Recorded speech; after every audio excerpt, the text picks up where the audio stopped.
Hey everybody, my name is Sam Solomon and this is Signal Tower. Today's guest is Jacob Hinmon. He's a filmmaker from Portland, Oregon who started his own production company. Then, in 2012, he launched a Kickstarter campaign to create a new backpack, a cross between a military duffel bag and an everyday backpack. That Kickstarter campaign went on to raise $25,000 and launch a new company, Collected Works. In this interview, we'll talk about Jacob's path to becoming a filmmaker and the effect it had on that Kickstarter campaign. We'll also talk about what goes into designing a backpack and what is in store for his new company, Collected Works. If you're a founder or a designer, make sure you go to signaltower.co and subscribe. That way you never miss an interview. Or if email's not your thing, you can follow me on Twitter at signaltower. All right, that's it. Let's get started. Jacob, would you introduce yourself? Sure. As you said, my name is Jacob Hinmon. I live in Portland, Oregon, and I am both a video director and a co-founder of a bag company as well called Collected Works. All right. Well, let's begin the interview kind of talking about, being a filmmaker. How did you get into film? How did that start? I studied film in college. I don't know how in-depth you want the story to be. I was kind of always afraid to say that I wanted to do film because it seemed like such a kind of a grandiose thing to try and do. But I was kind of in my freshman year trying to figure out what I wanted to major in, and I ran into a friend of mine from high school. He was actually the older brother of a friend of mine who was in the film program, and I kind of started asking him, and he just was like, "You want to come help on a shoot this weekend?" And I was like, "Yeah, of course I do."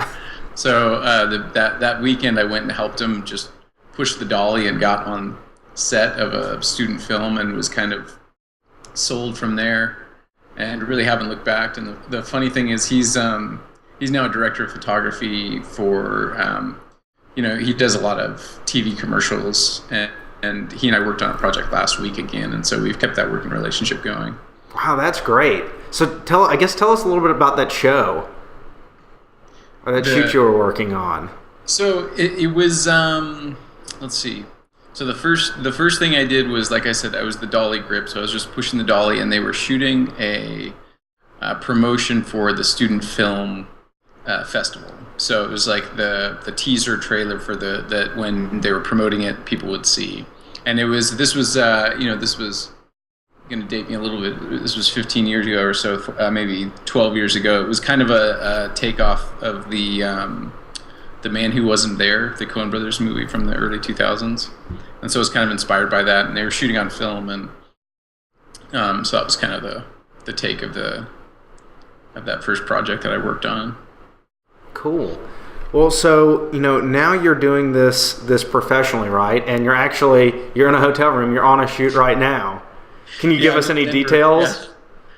Yeah, I'm in Denver this week, and I've been traveling a little bit more lately, and it's been kind of a nice slow progression, I guess, of building up, figuring out how to make a business around film and video, and being a director, I started my own production company in 2009, but I was directing stuff before that since 2006 or so.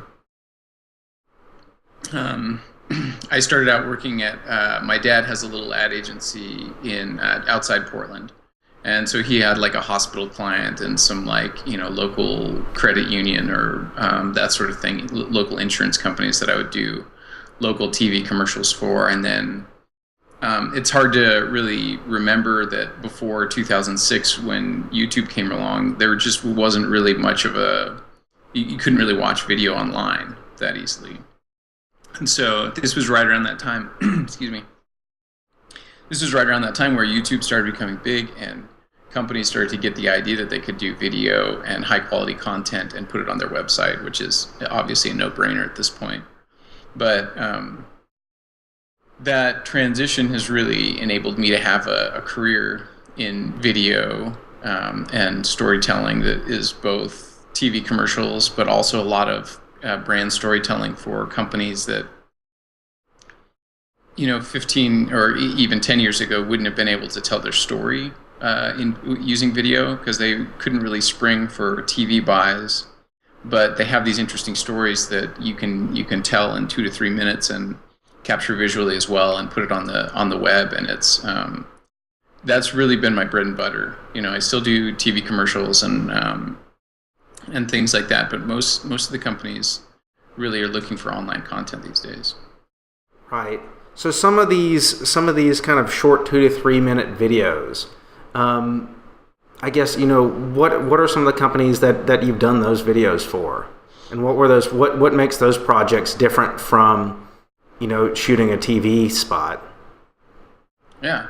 So some of the companies that I've done projects for, Schoolhouse Electric Company is a Portland-based company that started out doing light fixtures, and that's still kind of their mainstay, but expanded into a lifestyle brand. They're very well respected in the design community. They've got a gorgeous showroom in Portland and one in New York City as well. They were kind of the first large company that I did a video for, and this was maybe 3 years ago or so. And since then, I've done a lot of people who make things. This company, Gamlin Artist Colors, that makes oil paints in-house. And then the project that I'm currently shooting right now is for Ann Sachs, the tile company.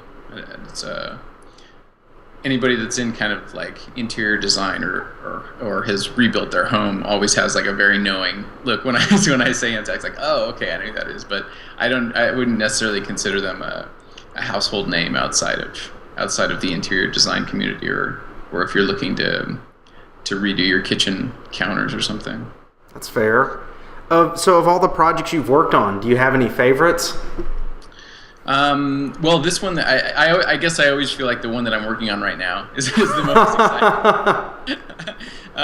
I just finished up, at the end of last year, I finished up 2 videos for our backpack company for Collected Works that were really exciting to do, and I think turned out really well from my perspective. And this one that I'm doing for Ann Sachs right now is really interesting as well. It's expanding on just kind of the company storytelling, and they're debuting some tile in the next couple weeks, so we're doing some interesting stuff around that as well. But I think each one of those videos that I do, I have it's a real privilege, I think, to be able to go in and sit down and talk with these people who oftentimes built these companies from scratch, and to listen to them as passionate business people who figured out what they could do well, and then also this huge challenge of figuring out how to make that happen, over time, and to not give up after the first challenge or the first year, or when things go wrong or when they are hard, and so for me that's been just an amazing opportunity to be able to talk to the people who are running these businesses. And I guess, what are some of the challenges that you have when you're on these shoots? Well, so a lot of it's documentary style. So that means that you're going into a place that isn't a set that was built specifically for what you're shooting, and it isn't necessarily art directed to the same extent that a TV commercial or a movie would be. You're generally don't have a 30 to 50 person crew that is just standing there waiting for you to tell them what to do. So I think a lot of it is that the challenges are being able to adjust and to think on your feet, and then to also really coax out the real story of the companies. That's something that it takes a while to get good at, I think, and to really get them to talk about it in a way that reflects who they are and what they're doing. And I guess I'll ask you to go a step deeper. What do you need to do to tell that story? So the way that the approach that I take, I mean, there's different styles and there's different ways to go into it. The approach that I take is essentially based on that. It's based on an interview with a founder or kind of a leader of an organization, getting them to talk about how they started, why they do what they do, what their interest, what their interest is, where their passion is. So that's kind of the building block. And then the second element is I feel like, when you're making a video, especially online, you no longer have the luxury of being able to interrupt people while they're watching TV, and have a captured audience in that way. So you have to both make it interesting enough in the first 10 seconds for someone to click play, but to also listen all the way through. And I take that part really seriously in terms of, understanding and valuing the viewer's time and not wasting their time. So from there, it's building the story and then cutting that down to as concise and interesting of a story as possible. And then also visually, kind of expounding on that and making it just enjoyable to watch, so that you kind of get an idea of who these companies are and what they're doing. And so I guess that's kind of the combination. And then I think, these are just basic elements. It's not rocket science, but it's nice to be able to meet these, you really get a chance to show who they are, who each company is, and it's different for each one. And it's challenging when they don't necessarily have really strong building blocks to work with, and it's extremely rewarding when they do have, great building blocks, if they're making something really cool, or all these people have figured out how to make something really interesting, and it's really great to be able to pick people's brains like that. I mean, I think it's something that applies to any craft. When you go, okay, this person is here and they're successful because they've figured something out, and they figured it out because they spent time doing it, and they spent a little extra time thinking about it, and a little extra time finding those extra problems that needed to be solved, and they spent time getting ahead of the game instead of always reacting to putting out fires and that sort of thing. And that's that's stuff that I love, and that's stuff that you see not only in businesses like that but just people that I interact with. I'm always I love interacting with people that take that approach to life, that just can't turn off this, like, I've got to keep going, I've got to do better, I've got to do more, in all sorts of different facets, not just professionally. That's interesting. I've watched a lot of your films, and whether it's people making tiles or making paint, I love that one about the company that makes paint. And it really does, when you're done watching that short film, it really does, like, you believe that this person is basically dedicated everything to this craft. It feels, the focus, I think, is really incredible, and you do a great job of telling those stories. Thank you. That's very kind of you to say. But again, that's not something I can manufacture. I mean, maybe it could be manufactured on video, but my personal belief is that people can tell. Right. If they didn't have that and they weren't, coming to the table with that, I could try and force that, but you would watch it and you would know that there was something missing there. Well, and that's probably the biggest challenge of doing these videos is, there are plenty of clients that approach me that want something in that style that, I just know I can't really, deliver in that sense. And it's a tough conversation to have. Yeah. There's definitely a level of authenticity that makes a difference. I guess so. Where do you draw inspiration from? Like, I know I've got sites, and as a web designer, there are different things I draw inspiration from. But for your film work, where do you get your ideas from? I do, like, just watching movies, watching TV shows, watching TV commercials. I think that's where, like, a lot of the stylistic stuff comes from. I mean, a lot of it is the same references that that everybody watches and loves. I mean, there's trying to think of some of the movies that were just out this year that I felt like were really, really interesting. But I mean, I guess it's not like any. I don't know. I guess the other part of it is I definitely go outside of the film world also. Like I'm probably more connected or hanging around with the design community in Portland than the independent film community. I just find it really interesting and invigorating to spend time around people who are doing different things than different craft and that sort of thing. I spend a lot of time around people that are making things, and I mean that's a little bit how the backpack came along as well. Right.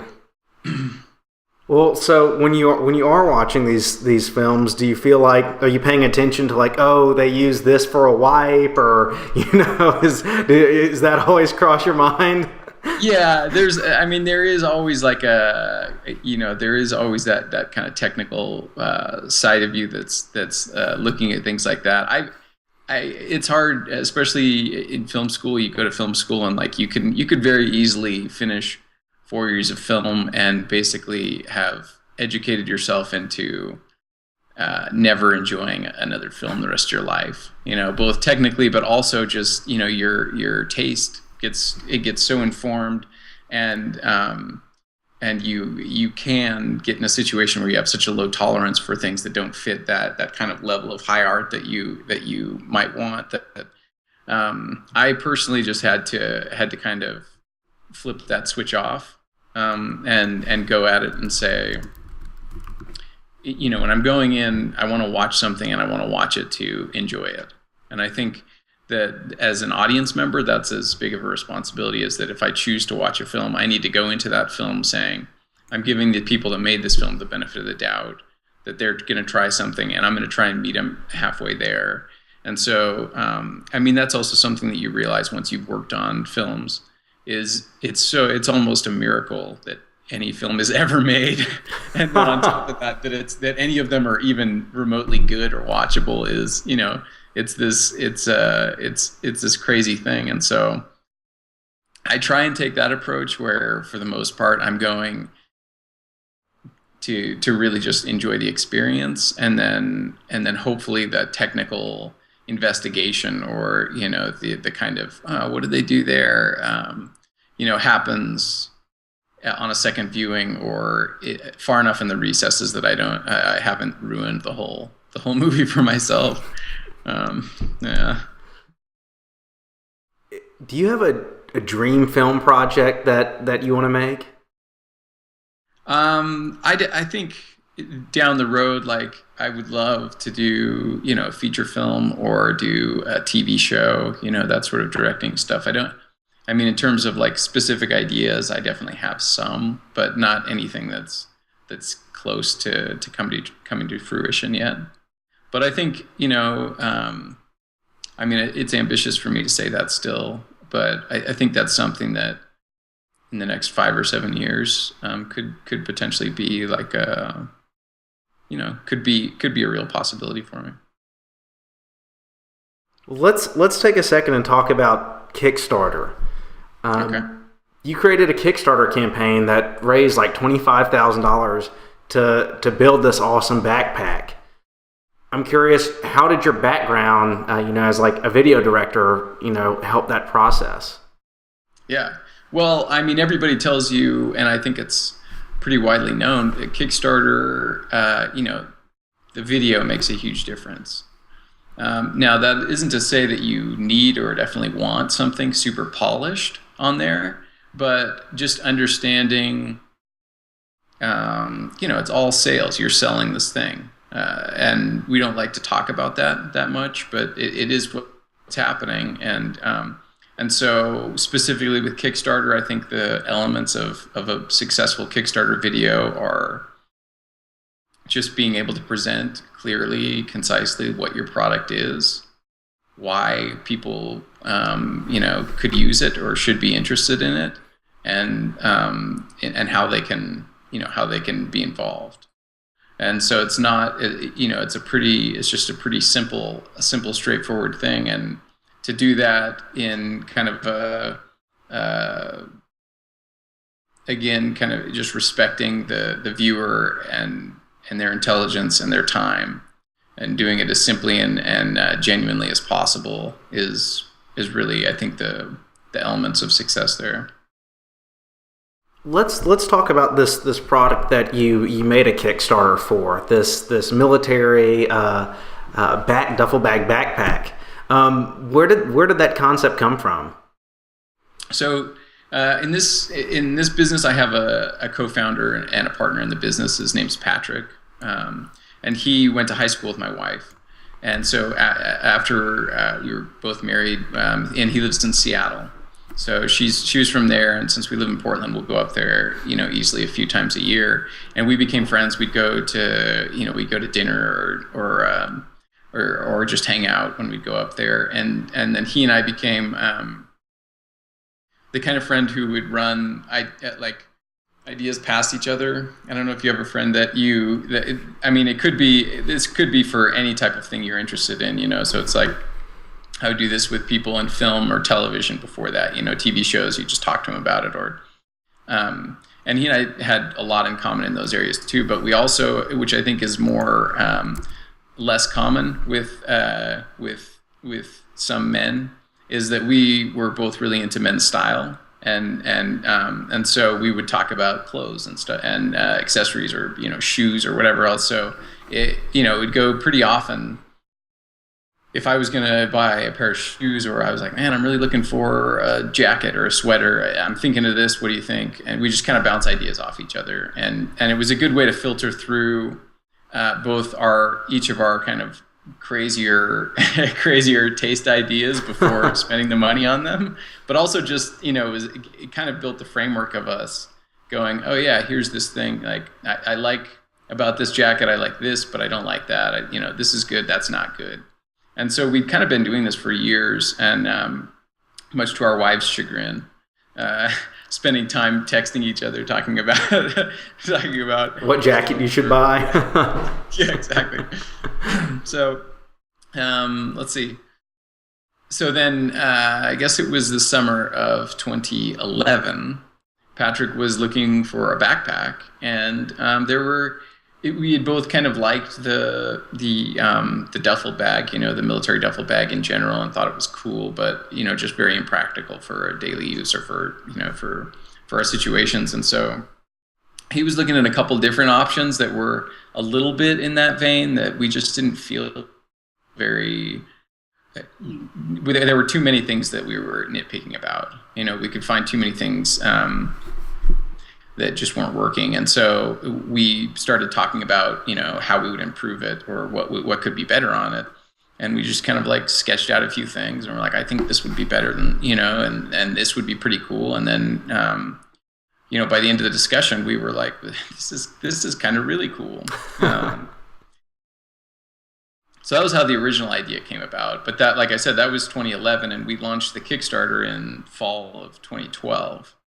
And so in that year's time in between there, or year plus, it was a lot of asking questions, of people that might have the answer, and just saying, like, if you were going to do this, what would you do? There were a handful of people that I was friends with at the time who were, like I said, makers. Sam Huff at Tanner Goods, the creative director at Tanner Goods, is a close friend of mine, and he was so amazing and helpful in the process. Like,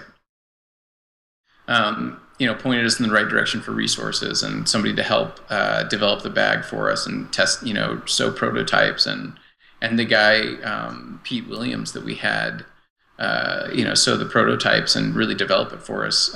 It was a huge resource with all sorts of skill and everything, and so that was the process that we went through, was kind of figuring out again and again. And it's one of those things where a lot of times when I get an idea like this, I'll just kind of keep pulling at that thread and keep pulling at it until and see how far you can go. And so that's kind of what this was. And it was like, okay, we're going to go and go and go until we hit a major roadblock. And not that we didn't have challenges, but there was no like drop dead, like, okay, this is done. Time to walk away. This just didn't work. Until, I mean, Kickstarter was really that. We kind of said, okay, we're going to do this. This seems like a way where we can really test this idea. And we're going to try and raise the bare minimum we need to make one batch, one run of 40 bags.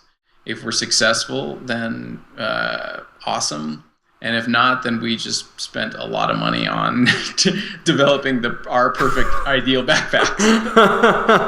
Well, at least at the end you had the perfect backpack, right? Yeah, exactly. It was like, well, now we have this thing that we really wanted. We definitely, if we broke down the cost of developing it and everything, would have been by far the most expensive way to get that backpack made. But yeah, so then we launched the Kickstarter and found that at least a handful of other people were excited about the idea as well. Right. Well, it's definitely a beautiful bag. And you guys were trying to raise, it was like $7,000 or something like that, mm-hmm. and you ended up raising like many times that.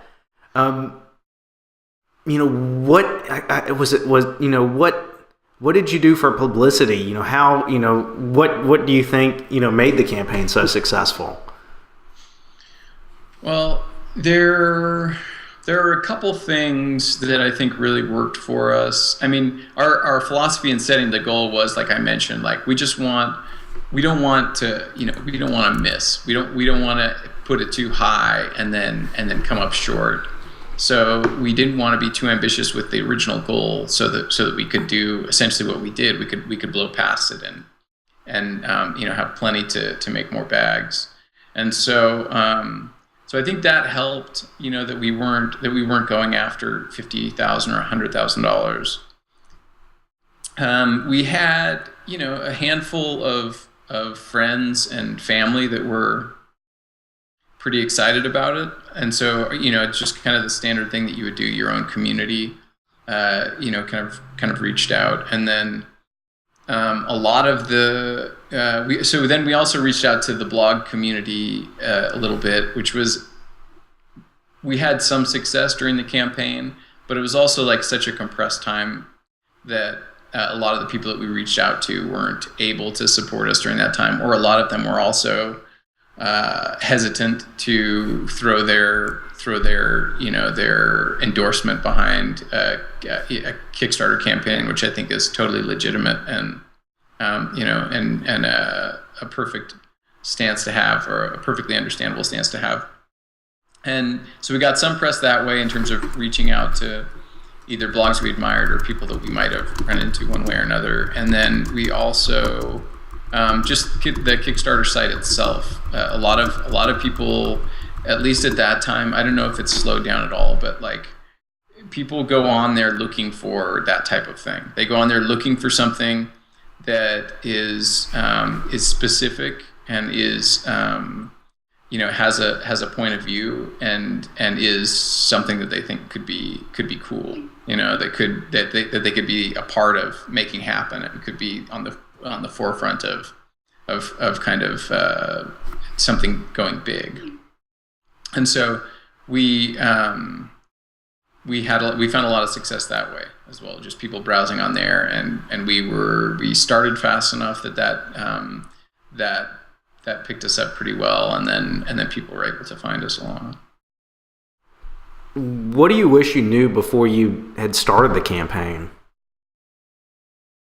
Well, a Kickstarter campaign is a very strange experience to go through, because you get so caught up in it, and you forget, because you're living and breathing it every second. You're like, oh, is this going to happen? Is it not? All you can think about is that. And then people from the outside, they've seen stuff like that before, or they're just living their lives. They've got other stuff going on, and so it's a really weird balance of trying to hustle as fast as you work as hard as you can during this very compressed time period, and also like not not going too overboard and not, letting all the emotions that come up with it out, publicly or with people or anything like that. And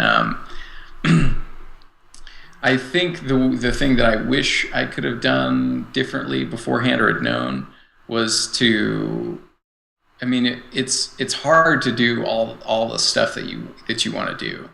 So being more prepared ahead of time, like if we had contacted the blogs, maybe 2 or 3 weeks ahead of time, or if we had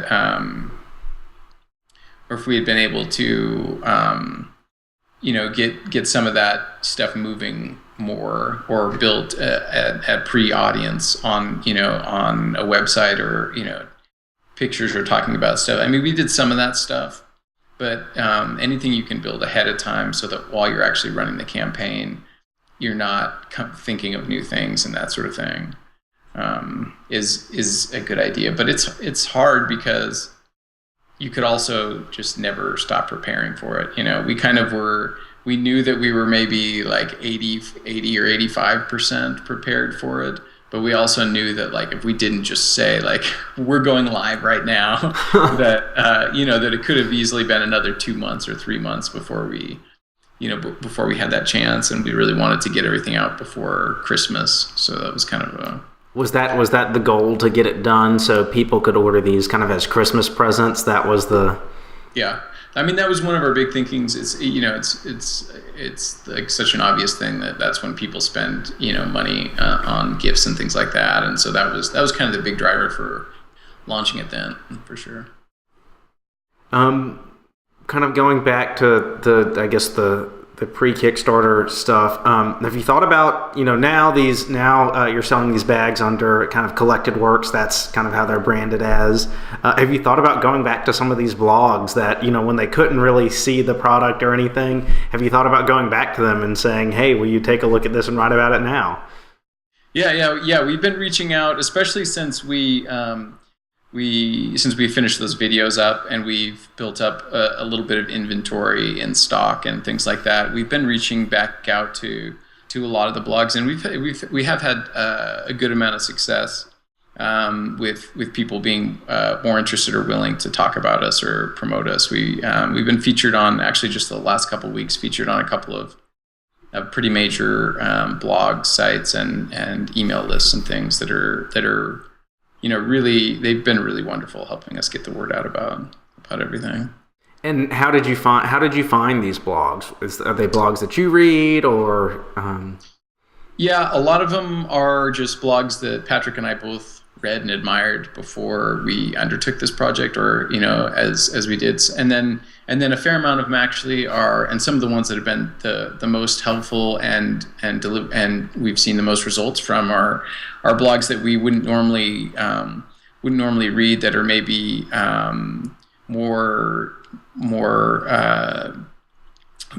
like their audience is more heavily female, or they're kind of design oriented as opposed to menswear oriented, and stuff like that we may not have been on our radar quite so much, but we realized, oh yeah, this is a market that's, so many women are buying big ticket items like that for their husband or boyfriend, possibly more so than men who will spend that kind of money on themselves. Right. So that was we kind of had to look a little wider than just ourselves at a certain point, and we keep that search ongoing. We now have an operations manager as well. Mid last year, we hired a wonderful operations manager that has done some research on that as well, and she's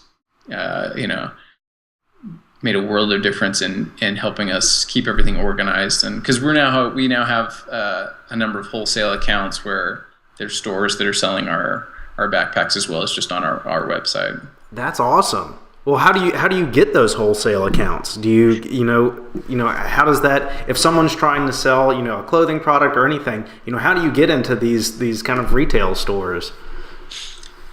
That's something that I don't have quite as much experience with.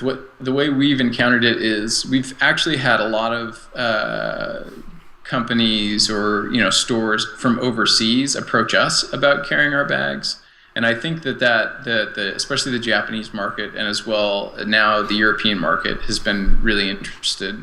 And I think that those markets are a little bit more forward focused, a little bit more interested in catching the next big thing, whereas the American market is a little bit more sit back and like prove to me that you're gonna be here in 2 years, 3 years, and so this last year since we launched, we've basically been ironing out our operations. We've been building up a little bit of inventory and focusing on pushing people to our website because that's the simplest, most cost-effective way for us to sell the backpacks. And we've seen good success there.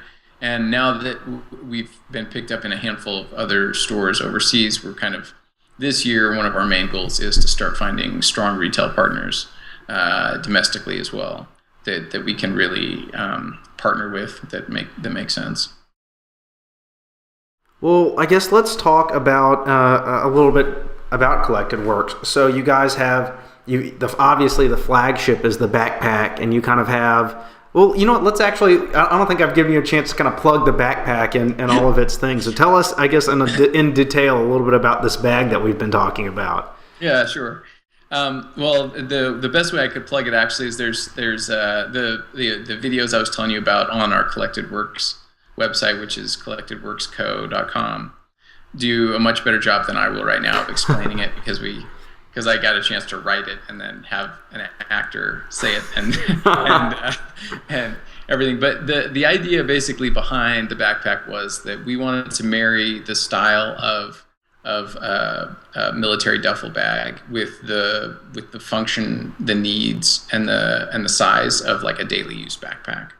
So that was kind of our goal when we set out, was to create that hybrid, and also just to have it be something that would be really useful, so I've always, if you're always carrying around like a handful of things, your wallet, your pen and notepad, so you don't forget an idea, your phone, your chargers, your all this kind of stuff, and a lot of backpacks or bags overlook the fact that stuff gets totally disorganized, and you're like digging through your bag, and it's just it's a pain. And so we wanted to kind of dial in the function of the types of things that we used every day, but also just the types of things that everybody could use. And if it's the right size for my notebook, it might also be the right size for my wife's makeup kit or whatever else. And so that's kind of what we did, was make specific pockets and pouches built into the function of the backpack, as well as using the most durable and tough materials as possible. And we had it produced. We still have it produced here domestically, just outside Portland, Oregon, so that we can keep an eye on quality control and use the craftspeople that live right down the road to make this product. Well, so now I have to ask.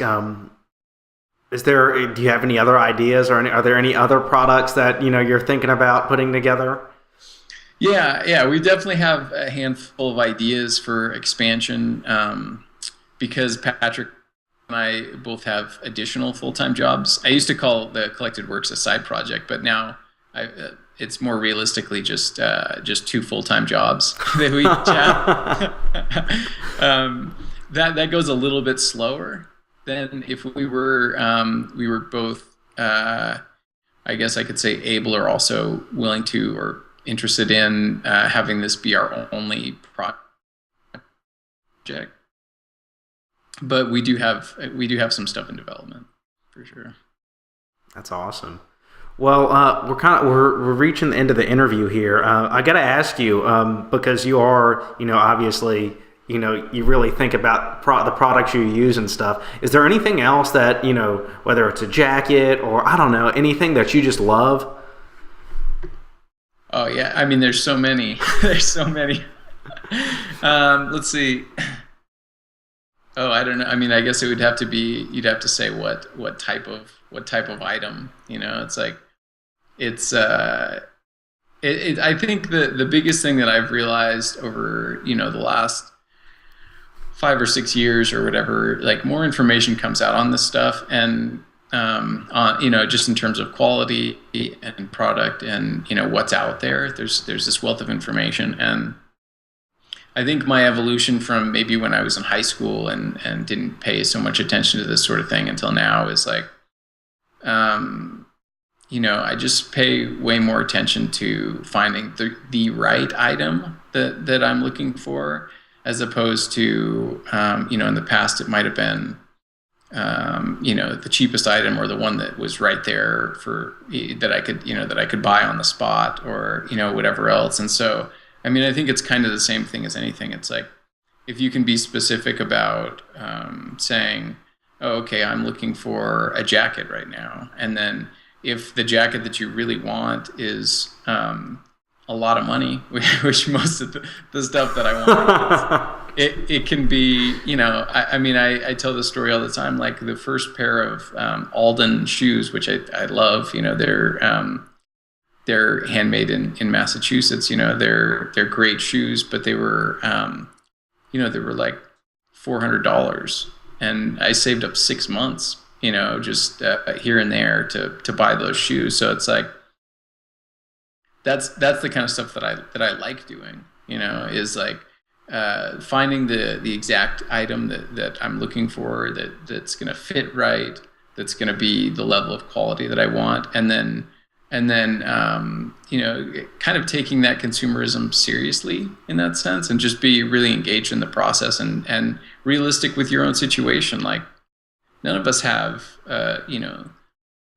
some people do, I guess, but the average person, and I certainly fall into this, we don't have thousands of dollars to spend, a month on the things that we want without going into debt. And so, being selective and saying, okay, here are the few items that I am gonna, purposefully buy and purposefully use, is kind of the philosophy that I've bought into. And that's a long answer, but that's a great philosophy on consumerism. I did pick up a barber coat, the same jacket that Daniel Craig wears in Silverfall, and that's kind of my favorite item right now. That's the short answer. That's the short answer. Well, yeah. Both of those are great answers. The last question is, advice for, either aspiring filmmakers or entrepreneurs or entrepreneurial filmmakers, or... Yeah. So I think, man, okay. So I would say, like, the biggest piece of advice that I adhere to, well, there's a couple different ones, but one is, this, you may have heard this quote from Ira Glass, where he kind of talks about the idea of quitting too early on things, and that the idea is, like, you got into this thing because you have good taste and you want to create things that are to that level of quality that you have the taste in. So you want to do, for them, it's a radio show, or for me, it's a film, or a project, or, anything. You're building a website, anything you want to do it because you know about that being good. And then you're discouraged right away because you're not good at it, and you make a video and it's awful. and you maybe make a couple of videos and they're awful, and you're like, oh, I'm not good at this. And the fact of the matter is, it just takes a really long time to get good at stuff. And you can tell if you might have a knack for it, but most of it is just having the ability and the desire to not stop doing it, and to keep doing the things that you're interested in. Now, that could be doing something for a while and then realizing that skill folds nicely into something else, or that something that you've been interested in kind of overlaps. I mean, I never set out to own a backpack company, but my interests kind of aligned with my ability to sell things, and we were able to create a design that that I think works, and hire the right people to execute it. So I guess that's my first one, is just the reality that all those things, they're really hard. In this hour, I've kind of given you the highlights, and it may sound like, man, that seemed pretty easy for Jacob to just go ahead and do all that stuff. But it's all of it. It's hard work. It's long, hard work, and there's no shortcut to doing something that you can be proud of. That's just what it takes. And in my mind, that's really exciting, because you learn stuff along the way. You're going to meet challenges, and you're going to figure out how to solve those problems. You're going to realize all the things that you aren't doing very well, and have the opportunity to improve on those. And then you just are engaged in life, and that is also a reward, as well as being able to do what you want to do, being able to do the things you love. Is I don't know. Is that good? That's great. Well, Jacob, where can people find you? So the easiest way, if you just want like a snapshot, and then where to find me, is jacobhinmon.com. You'll see I've got a couple samples of videos up there, and then links to my video production site and the backpack site, and a few other pictures on there. So that's kind of a good hub if you're out there looking for me. You can find me there, and yeah. All right. Well, Jacob, thank you for joining us. Thank you so much, Sam, for having me. It's been a pleasure to talk to you. Absolutely. Okay, that's our show today. Was there a question in the interview I didn't ask? Is there someone you'd like me to interview? Do you just want to say hi? If any of those, please reach out to me on Twitter at Signal Tower. I'd love to hear from you guys.